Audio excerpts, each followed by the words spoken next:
নমস্কার বন্ধুরা, আজকে আবার হাজির হয়ে গেলাম নতুন একটা ভিডিও নিয়ে আপনাদের সামনে। আজকে হচ্ছে একটা খুব সাধারণ রান্না হবে।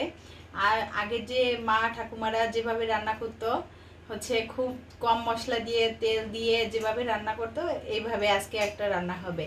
আজকে হবে লাউ দিয়ে একটা রুই মাছ দিয়ে রান্না করব। তো চলুন আমি এখন লাউটা কেটে নেই।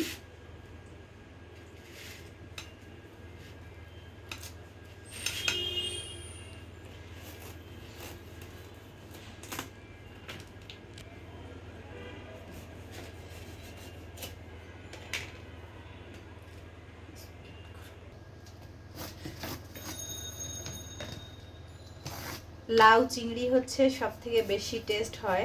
তো মাঝে মধ্যে একটু ভিন্নতা আনার জন্য হচ্ছে অন্যভাবেও রান্না করে খেয়ে দেখবেন। এই রুই মাছ দিয়ে লাউ অনেক ভালো লাগে। আমি মাঝে মাঝে রান্না করি।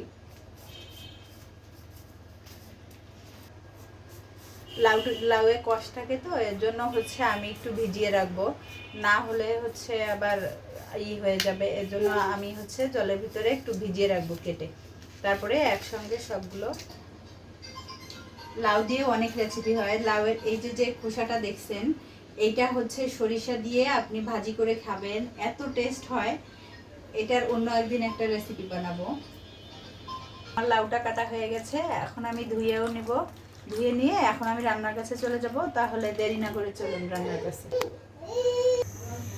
আমি হচ্ছে রুই মাছগুলো আগে থেকে হচ্ছে কেটে ধুয়ে পরিষ্কার করে রেখেছি। এখন আমি লবণ আর হলুদ দিয়ে মেখে নিব। লবণ হলুদ দিয়ে এখন আমি মেখে নিলাম। এখন আমি হচ্ছে চুলায় কড়াই দিয়ে দিয়েছি। কড়াইটা আমার গরম হয়ে আসছে। এখন আমি কড়াইয়ে তেল দিয়ে দিব। কড়াইয়ে হচ্ছে আমি পরিমাণ মতো তেল দিয়ে দিলাম।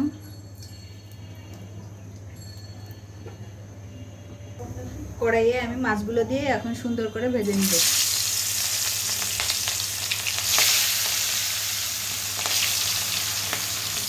আমার মাছটা এক পাশ ভাজা হয়ে গিয়েছে। এখন আমি হচ্ছে আর এক পাশ উল্টে সুন্দর করে ভেজে নিব। আমার মাছটা ভাজা হয়ে গেছে, দেখুন কত সুন্দর লাল লাল করে আমি ভেজে নিয়েছি মাছটা। এখন আমি সব মাছগুলো নামিয়ে নেব। আমি হচ্ছে মাছটা ভেজে রেখেছিলাম, ওই তেলটার ভিতরেই হচ্ছে আমি এখন রান্না করব। আমি আর এক্সট্রা তেল দিব না, বেশি তেল দিয়ে রান্না করব না। ভিতরে হচ্ছে কয়েকটা গোটা জিরে ফোড়ন দিয়েছি, কয়েকটা গোটা জিরে ফোড়ন দিয়ে দিলাম। আপনার হচ্ছে তেজপাতা 3-4টে, আর হচ্ছে 2টো শুকনো মরিচ, আর হচ্ছে রাঁধুনি রাঁধুনি দিয়ে এখন আমি হচ্ছে একটু ভেজে নিব। একটু ভাজা ভাজা হয়ে আসলে তারপরে আমি লাউটা ভিতরে দিয়ে দিব। আমার মশলাটা ভাজা হয়ে গিয়েছে, এখন আমি হচ্ছে সব লাল করে দিয়ে দিব।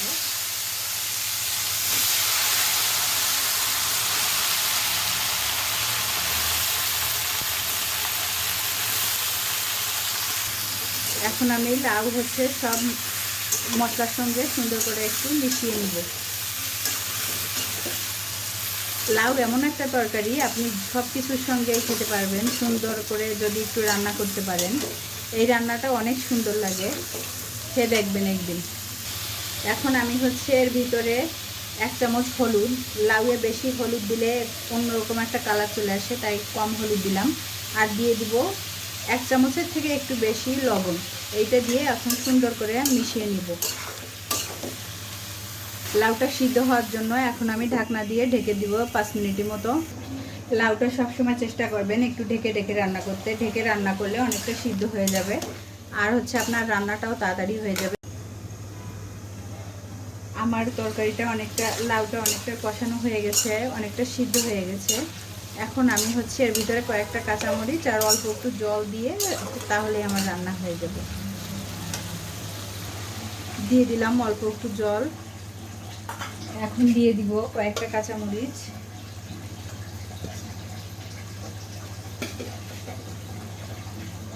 দিয়ে একটু নেড়ে দিব।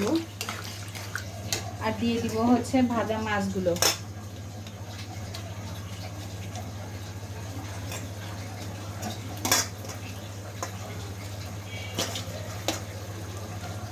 মাছগুলো দিয়ে এখন আমি হচ্ছে 2 মিনিট একটু ঢাকা দিয়ে দিব।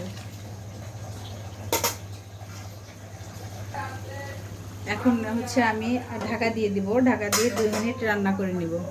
রান্নাটা যখন হয়ে আসবে তখন হচ্ছে একটু ভাজা জিরে উপর দিয়ে দিয়ে তখন হচ্ছে নামিয়ে নিলেই হয়ে যাবে। আমার রান্নাটা হয়ে গেছে, এখন হচ্ছে আমি তরকারিটা নামিয়ে নিব। দেখুন কত সুন্দর হয়েছে। লাউগুলো হচ্ছে একটু সবুজ সবুজ আছে, বেশি হলুদ দিলে আবার হচ্ছে অন্য কালার চলে আসতো। দেখুন কত তাড়াতাড়ি কত সুন্দর করে স্বাস্থ্যকরভাবে তেল মশলা কম ছাড়া আমার রান্নাটা হয়ে গেল। এখন আমি নামিয়ে নিব। এখন হচ্ছে আমি তরকারিটা নামিয়ে নিব।